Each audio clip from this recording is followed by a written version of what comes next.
I am Lamont at Large, and today I'm with my special guest, the Insane Chef. Howdy, folks. Subscribe to his channel. The link will be in the description box below. So today we are at the Curtis Colwell Center here in Garland, Texas, and this is the exact location where on May 4th, 2015, they held a Draw Muhammad contest, and this was the site of an attempted terrorist attack. So this is the front of the Curtis Colwell Center. This center was built to hold school activities, whether it be dance competitions, graduations, stuff of that nature. Yeah, right? things of that nature. Okay, and then this was the site where May 4th of 2015, Elton Simpson and Nadir Hassim Sufi came in here because they were going to wage some kind of a holy war. So on that day, they were holding a contest. It was a Draw Muhammad contest. A lot of you will remember that in the news and the uproar that it created. So what was the contest about? Well, the contest was, there had been a convention here, I think a month earlier. It was about Muslim freedoms and these type of things. And it was kind of a counter to that. So it was, Draw Muhammad was a counter to the Muslim because in the Muslim religion, it is blasphemous to have a picture of the Prophet Muhammad to show any kind of imagery of the Prophet Muhammad. So basically, they held a contest just because we have freedom of speech in this country, and regardless of the fact if you're offended or not, we still have the right to do it.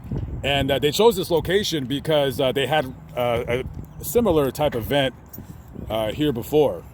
Yeah, the counter to this event. So the Draw Muhammad contest was hosted by a free speech group called the American Freedom Defense Initiative, which is listed by the Southern Poverty Law Center as a hate group. Of course, a lot of things are listed as hate groups. Yeah, they hate a lot of groups on that place. Poverty Law Center. So, it featured a Dutch politician named Geert Wilders, known for his anti-Muslim views, and it also had a $10,000 top prize for the best drawing of Muhammad. And during that event, as much outrage that it received from Muslims and non-Muslims alike, there was a very heavy police presence here. Very heavy police presence. There was at least a few dozen cops that I've seen in the pictures. I know the school district was trying to get out of doing the event altogether because they knew it was going to be a controversial event.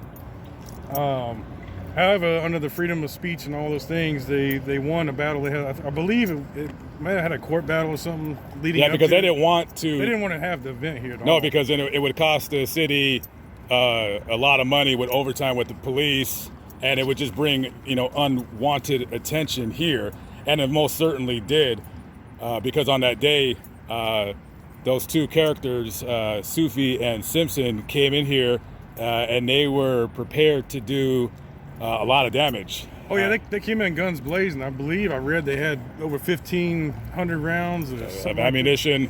They came in with 3 rifles and 3 handguns, and one of the attackers or wannabe attackers, they had tweeted about a minute before they were to set off this holy war of theirs that they were going to become mujahideen, which is a Islamic word, basically means holy warrior. And so this is the place where they drove up to. So we're going to take you to the location exactly where the shooting took place. Now, there was actually a man that won the contest and received a $10,000 prize. His name was Bosch Foslin, and he later tried to sell the artwork on eBay and had a buy it now of $250,000. Got bids up to $8,000, but never sold because of the reserve set on it. Okay, so he tried to make even more money off of his painting. More money off of it because he said he was famous now. Okay, very good. Well, let's go walk up to the location, and we'll show you exactly, tell you what happened, and take it from there. This is the exact spot where Sufi and Simpson pulled up into their car with their guns, and they were going to come in here and just shoot up the place. Now, you see those red barriers right there. Before, they didn't have those, but they installed them since the attack.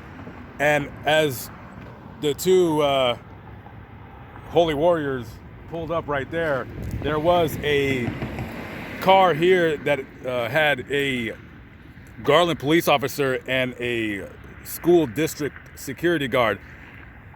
So the guys come out and just start shooting up the place. They just start shooting, bang, bang, bang, bang, bang, bang, bang. The cop that was in the car, he said that they shot at least 24 rounds at the car, but only one of them actually hit anybody. Hit the security guard in the ankle. These guys probably were not hitting the target range too much. Yeah, if these guys want to be holy warriors, you would think they would probably want to go take some target practice somewhere or something. Yeah, they go on a massive rampage like this magnitude. They definitely neglected to practice. So the security guard gets hit, and the cop basically just gets out of the car and kills them immediately. Immediately, yeah. Like they didn't even last 10 seconds. Yeah, I think it was like 15 seconds maybe. Yeah. So after the first shot was fired, these guys were dead in 15 to 30 seconds. Yeah, and it's a long drive from Phoenix all the way to Garland, Texas, for 15 minutes of fame. Yeah, and you can imagine this place was actually ready for something like this to occur. They had multiple cops here, and a lot of them were in SWAT type tactical gear. They had rifles with them, and you can imagine this would be one of the more stupidest terrorist attacks that ever occurred.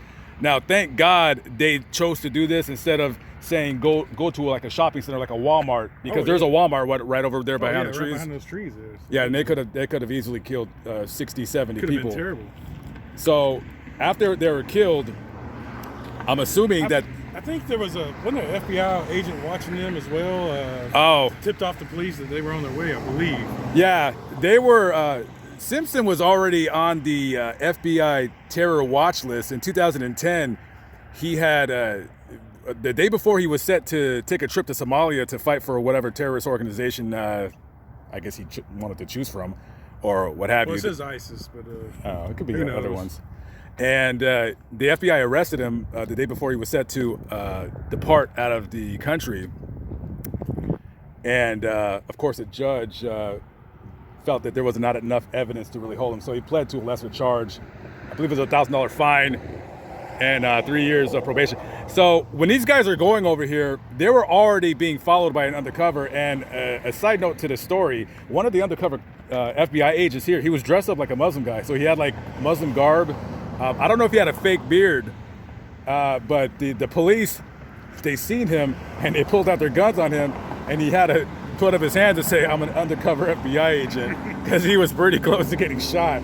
I mean, not to laugh, but when you're dealing with a situation like that where somebody that doesn't fit the description of somebody, quote unquote, just a normal guy walking down the street, and that shooting occurred, you're going to be very unnerved, to say the least. And there's going to be a picture of their shot out car, which quickly after the shooting, I mean, they just lit the car up. And if you see right here, these where the car was smoldering, you can basically see these burnt tire marks. That's where the car sat while it was smoldering. Yeah, they exploded the gas tank, and the back of the car blew up. It was I would call it the worst terrorist attack ever. I mean, in a good way, of course, because nobody was hurt, nobody got killed, and they were both quickly dispatched to whatever eternal slumber, whatever place they think that they're going to go to. And thanks to the quick acting response and great shooting of a Garland police officer, two scumbags that don't belong on this planet were quickly dispatched to the netherworld. Side note to conclude this video, the security guard, get this, the security guard that got shot in the ankle, he turns around later after the shooting and tries to sue the FBI and the DOJ for $8 million The reasoning in his lawsuit was that they allowed this attack, like because of them letting this event happen, and they were the cause of him getting shot in the ankle. And his lawsuit, of course, his frivolous lawsuit was thrown out of court, thankfully.